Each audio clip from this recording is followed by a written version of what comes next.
Thank you and welcome to the show this morning. The topic this morning is minorities and AIDS. And we're fortunate to have with us to talk about minorities and AIDS, Ms. Sheila Dennie.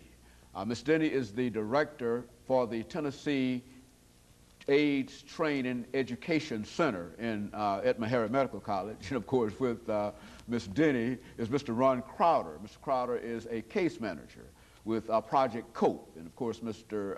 Crowder will tell us the initials for the meaning for the initials of Project COPE later on during the show. First of all, let me welcome both of you, Ms. Dennie and Mr. Crowder, to the show this morning. Thank you.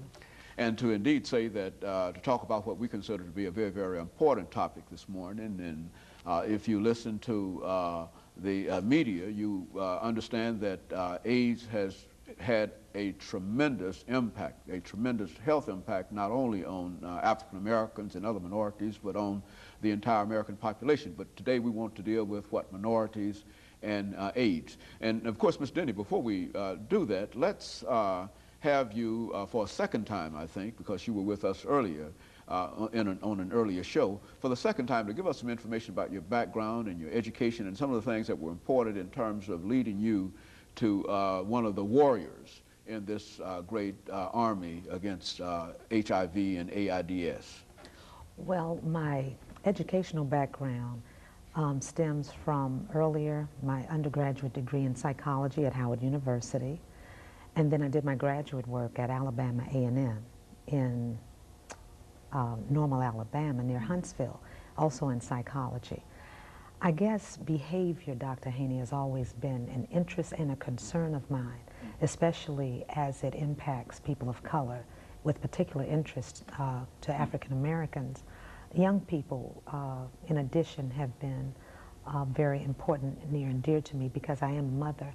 I have 2 daughters.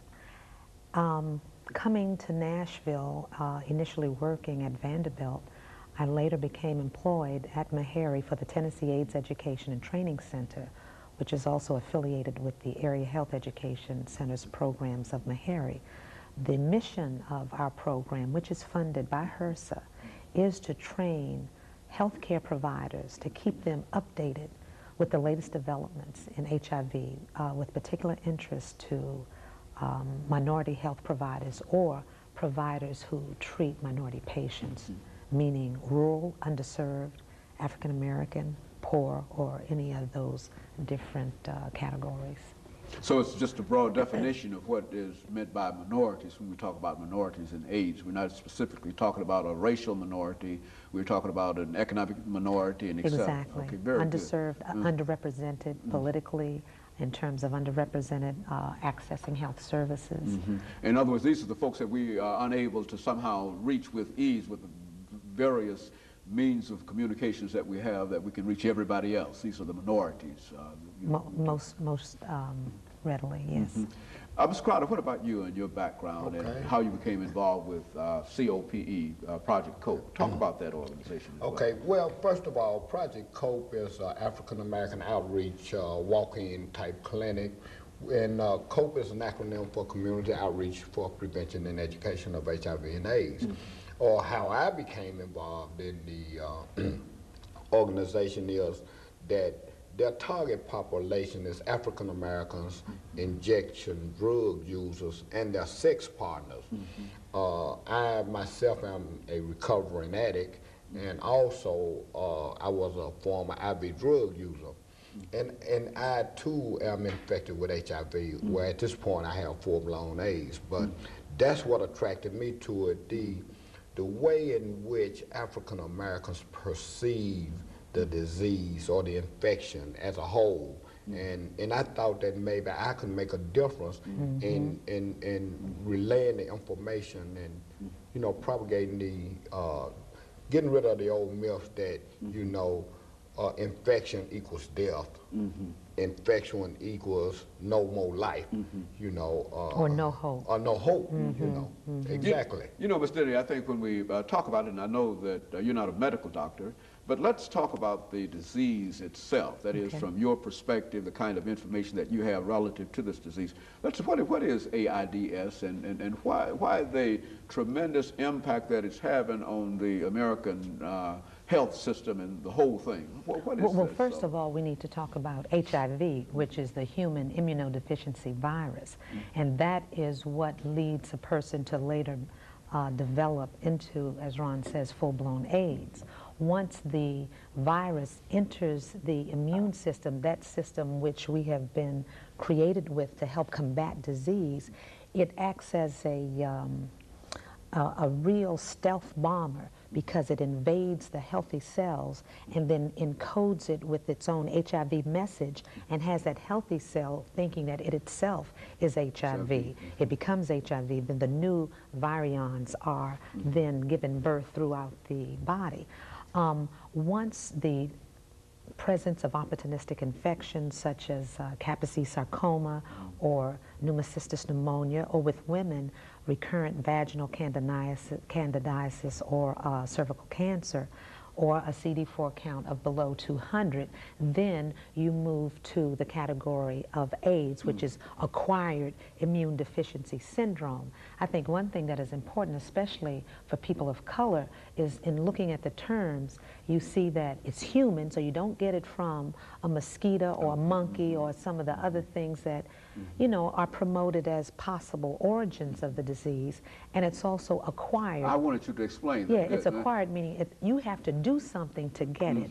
It's not going to leap out and jump on you while you're walking down the street using the restroom facility at the swimming pool or hugging a friend. You have to have actual exchange of body fluids. Those body fluids are blood, semen, and vaginal secretion in order to become at risk for being infected. And so it's a behavioral disease as well as a health problem. Yes. And if people could better check their behavior, then perhaps they could we could better deal with this as a national disease. What do you say about that, Mr. Crowder? I agree wholeheartedly. It's at Project COPE, that's the way we counsel. We do risk reduction counseling. We assess a person's risk, and then we start working on them changing that particular behavior in order to reduce their risk of becoming HIV. And one of the things I tell people, it's not who you are, it's what you do that puts you at risk for HIV. Exactly.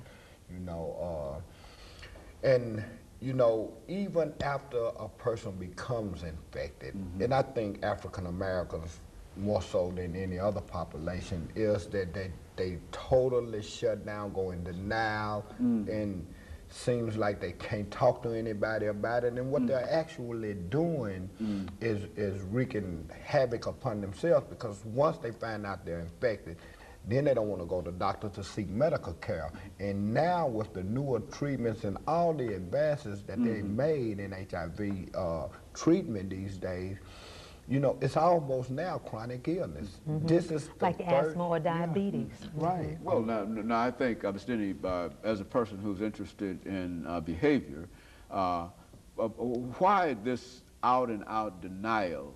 And is that peculiar among African? I mean, I don't want to raise this. I got only a minute. But is that peculiar among African Americans? It's not genetically inherent, but we do have some societal issues with the history of the way African Americans and our system of justice and health has impacted our communities. When you think of the notorious Tuskegee experiment, and how that impacted public health policy, how it impacted the perceptions of community people regarding health care.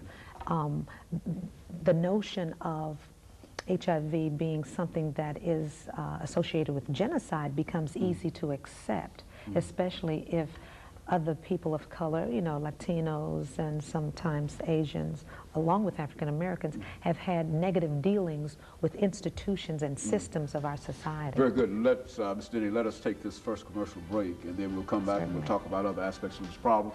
And we'll be back with you following this short commercial break. And Mr. Ron Crowder